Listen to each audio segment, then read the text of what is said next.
Bonjour à tous, c'est votre serviteur Vivien et bienvenue dans un nouvel épisode du podcast Une vie de gentillesse. Alors, comme d'habitude, on va essayer de se poser la question suivante. Comment réussir sa vie professionnelle et personnelle avec gentillesse? Comment finalement pouvoir évoluer et se développer dans un monde rempli de tentations? Alors, c'est ce qu'on va voir à travers ce nouvel épisode. Alors, le thème de cet épisode, ça va être les périodes de grève. Alors, pour commencer, si je vous demandais, est-ce que ça vous est déjà arrivé, notamment pour ceux qui arrivent, ceux qui habitent en France, est-ce que ça vous est déjà arrivé d'avoir des soucis de transport ou de souffrir de grève ou peut-être même de louper un rendez-vous peut-être professionnel important ou d'avoir même des soucis de déplacement pour aller voir de la famille. Si on prenait ce type d'exemple, et je pense que ça nous parlerait tous, et on le voit bien en ce moment, le pays est dans une période de grève, on a beaucoup de soucis à se déplacer, que ce soit dans les transports parisiens ou même dans les transports nationaux. Et en fait, c'est vraiment intéressant ce type de période parce que dans les périodes que j'appelle les périodes un petit peu de chaos, c'est là où on peut vraiment faire des grosses différences selon notre état d'esprit en fait. Et le point essentiel qui va être un peu le fil conducteur de tout ce podcast, ça va être que en fait, on peut pas contrôler tout ce qui se passe. On peut pas forcément contrôler l'actualité nationale, voire même internationale. Mais nous, ce qu'on veut, c'est vraiment, quelle que soit quelle que soit la saison, quelle que soit la période, quel que soit l'état du pays ou l'état du monde, nous, on veut toujours avancer en fait.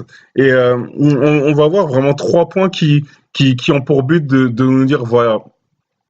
On est dans une période de grève actuellement en France. On ne sait pas combien de temps ça va durer, mais nous, ce qu'on veut, c'est continuer à avancer parce que même si on est incapable de contrôler l'actualité, on peut contrôler nos réactions et avoir des bonnes réactions à des événements qui peuvent parfois être chaotiques. C'est ce qui définit notre capacité à avoir des résultats pérennes et durables. Donc le premier point pour vraiment être bien dans ces périodes de grève, c'est qu'il faut être solide dans tous les environnements. Alors la solidité dans les environnements, ça se définit vraiment par cette capacité de se dire que voilà, quand le pays ou quand notre environnement peut-être personnel, familial va bien, en général c'est toujours facile d'être inspiré, d'être motivé.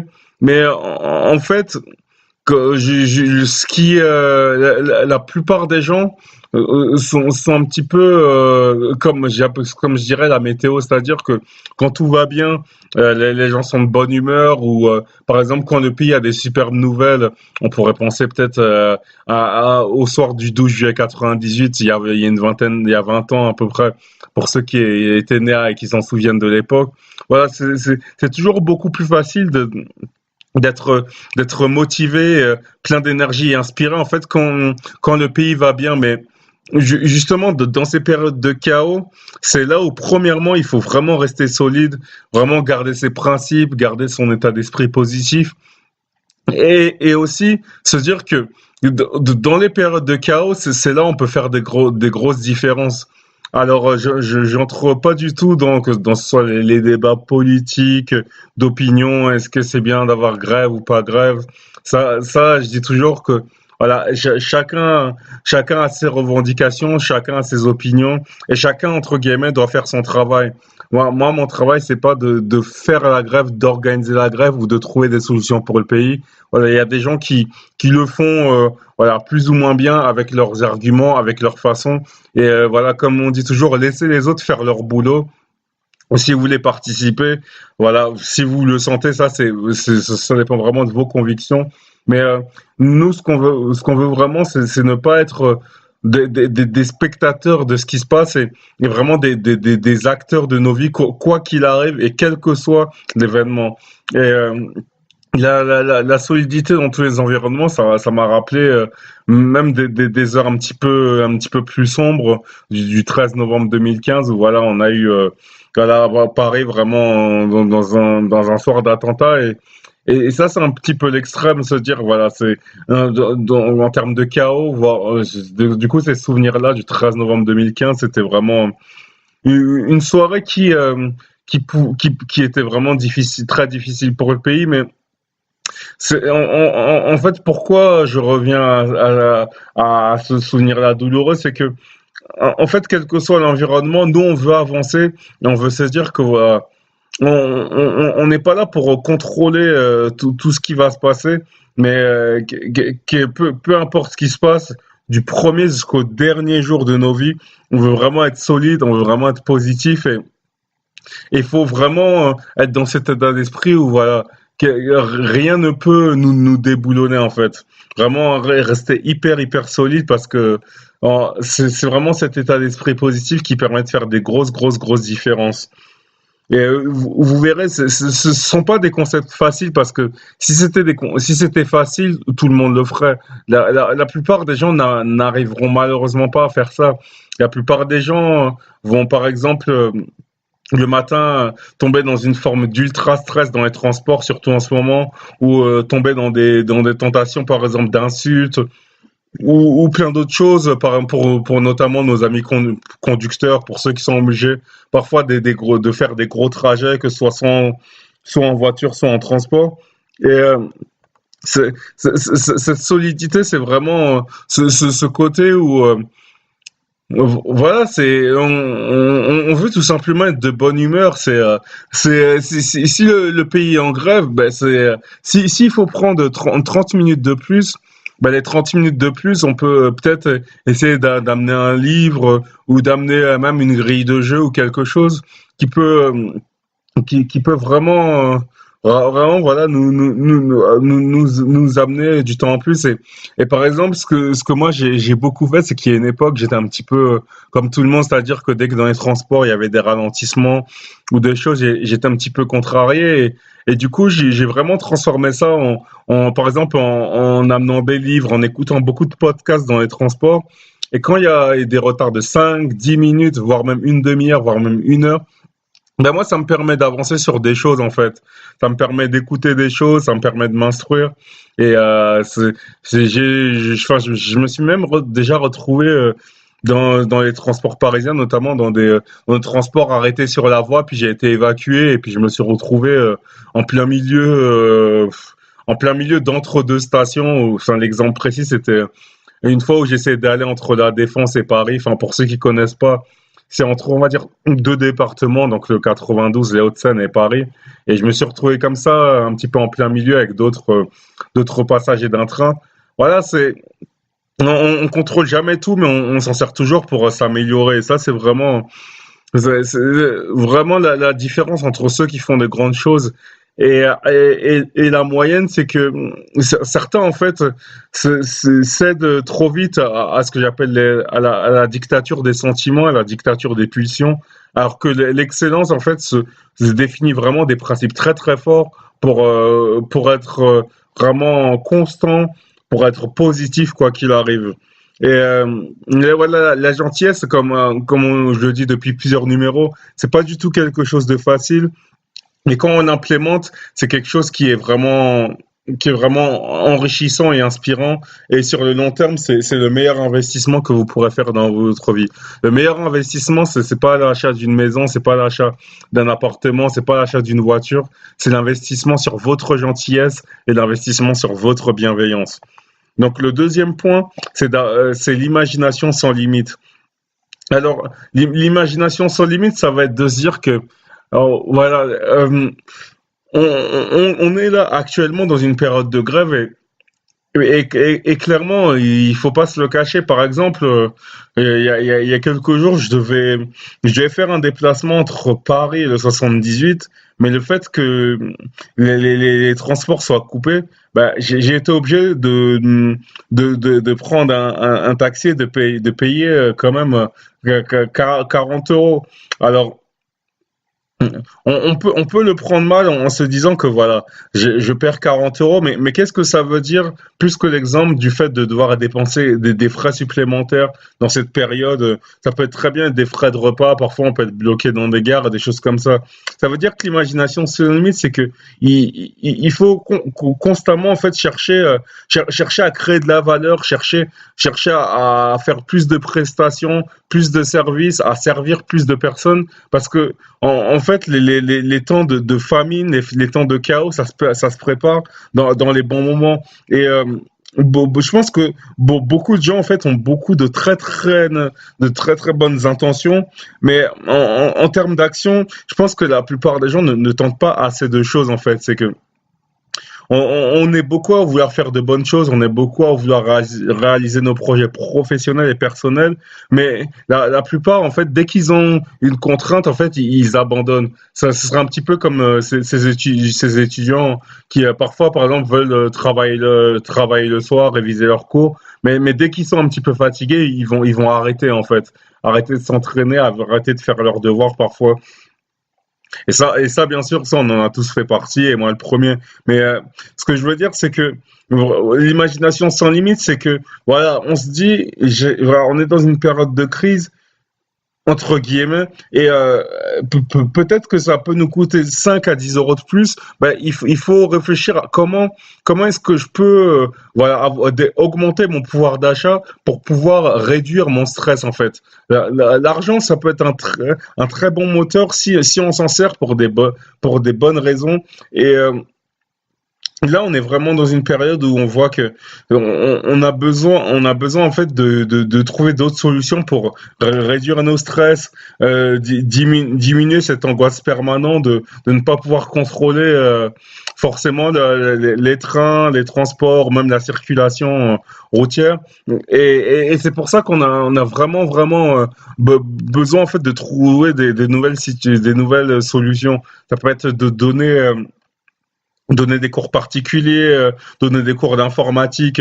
En fait, vous qui m'écoutez, peu importe où vous en êtes, vous avez ces compétences, vous avez ces expertises que vous pouvez enseigner aux autres, et vous avez notamment des problèmes que vous êtes capable de résoudre. Certains d'entre vous, par exemple, vous êtes capable de cuisiner des plats, ben vous pouvez très bien compléter vos revenus en cuisinant des plats pour d'autres personnes.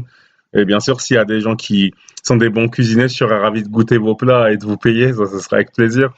Mais voilà, c'est vraiment en fait se dire que bon, il faut anticiper les choses. On veut pas en fait être là à subir. Et ce qu'il faut se dire, c'est que dans les périodes de crise, ce sont les périodes en fait où il y a le plus d'opportunités parce que qui dit crise en fait, qui dit en moyenne augmentation de problèmes, mais aussi en moyenne augmentation de solutions, de consulting, et aussi ça augmente les besoins d'aide.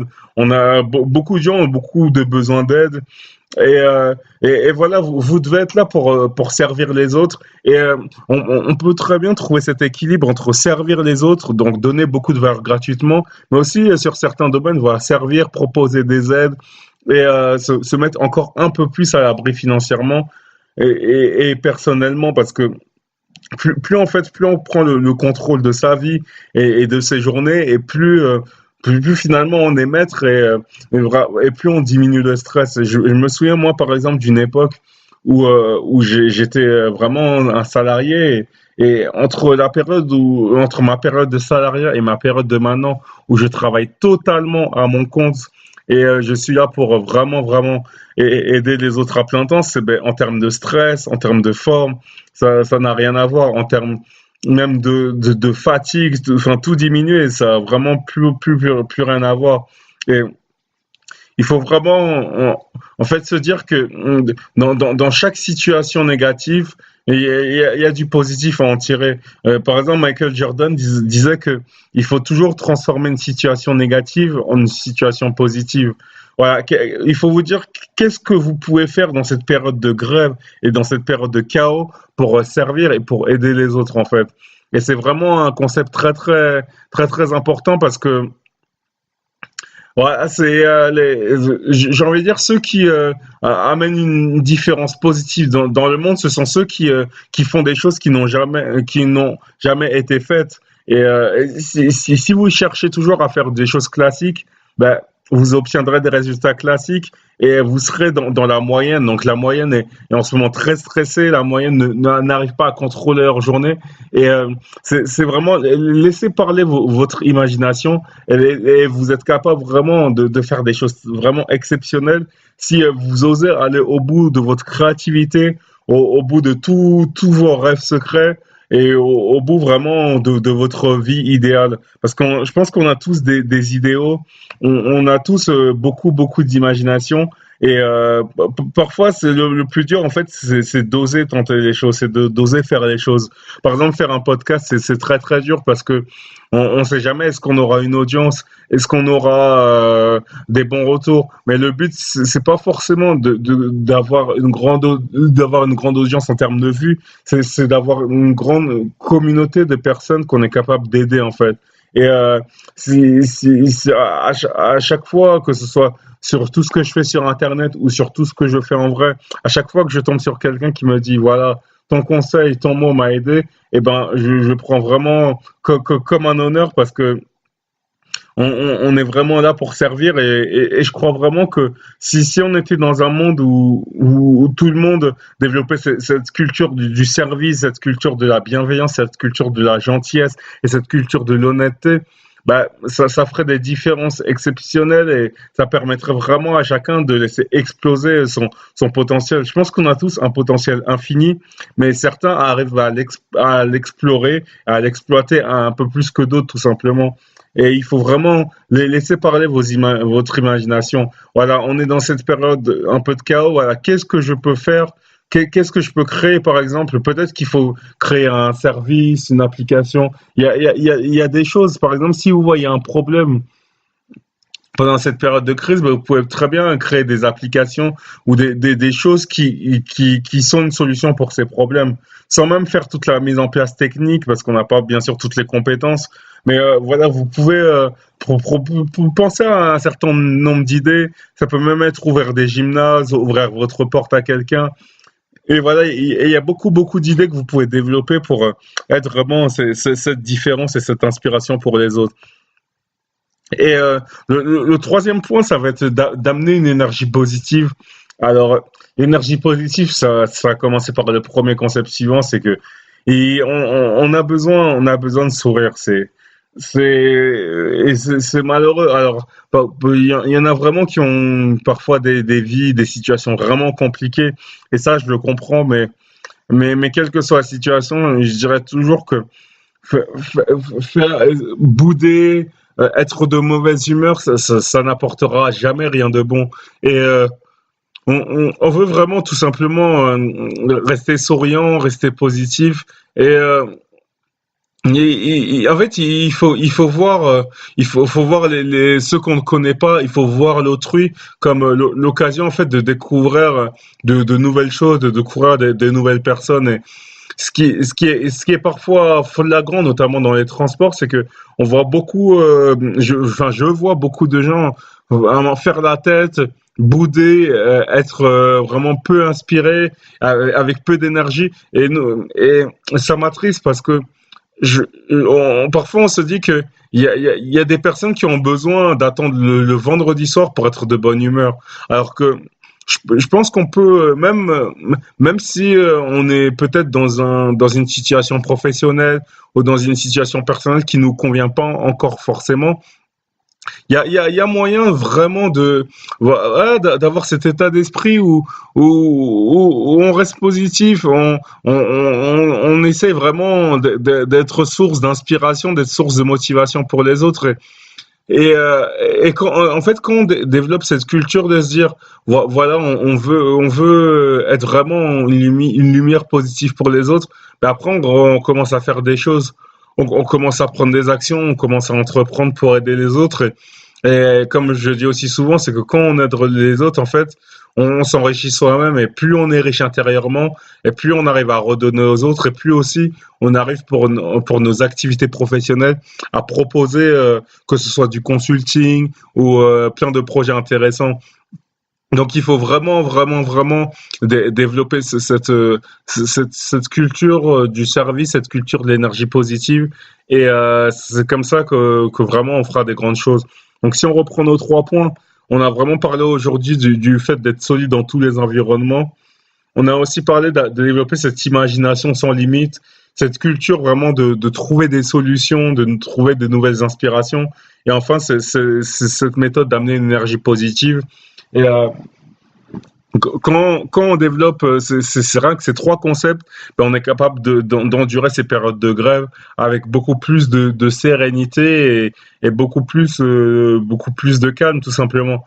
Et, et un dernier petit truc, ce sera pas un point à part, c'est que il faut aussi vraiment se couper de tout ce qui peut être négatif. Si pour vous, par exemple, regarder les médias, lire les journaux, ça peut être une source d'angoisse, ben, il faut réduire la quantité. Alors, les médias, il faut jamais se couper totalement parce qu'on a toujours besoin d'avoir d'être un minimum au courant de l'actualité. Mais il faut savoir, en fait, limiter les choses qui nous rendent malheureux, en fait. Et je vois beaucoup, beaucoup de gens parfois pendant passer des heures et des heures devant soit la télé, soit les réseaux sociaux. Et le résultat de ça, c'est que ça nous met pas forcément dans un meilleur état. Donc tout ce qui peut vous mettre dans un moins bon état, voilà, limitez ces choses et si vous pouvez les supprimer les même. Donc voilà, c'était ces 3 points dans ce nouvel épisode d'une vie de gentillesse et voilà, je serais ravi aussi d'entendre vos retours, vos commentaires. Et voilà, c'est pas facile hein, d'être voilà, d'être bienveillant, gentil. Ce sont des bons concepts sur le principe, approuvés par tout le monde, mais dans la pratique, on sait bien que beaucoup de gens prennent des raccourcis et font l'inverse. Beaucoup de gens aussi vont essayer de profiter de notre gentillesse. Et c'est vraiment ce challenge, mais il faut pas lâcher. Donc voilà, merci de m'avoir écouté. Si vous avez aimé, vous pouvez aussi vous abonner à la newsletter des gentils leaders. Donc c'est à l'adresse suivante gentilleader.com/newsletter. Et voilà, vous pouvez voilà, je serais ravi de vous parler encore pour de nouveaux épisodes. Si j'ai l'occasion soit de vous rencontrer en vrai, soit voilà, d'échanger avec vous, enfin, virtuellement grâce à ce podcast ou une de mes vidéos, bah, ce sera avec plaisir. Et puis voilà, puis il y a aussi parfois certains aussi qui veulent développer leurs projets, notamment sur le web avec intégrité. Vous pouvez voir aussi enfin, des éléments à ce sujet-là. Enfin, voilà, vous pouvez voir dans la description. Mais voilà, en tout cas, voilà, changez le monde avec gentillesse. Soyez des gentils leaders, restez votre serviteur vivant et on se retrouve très très vite pour un nouveau numéro de votre podcast Une vie de gentillesse.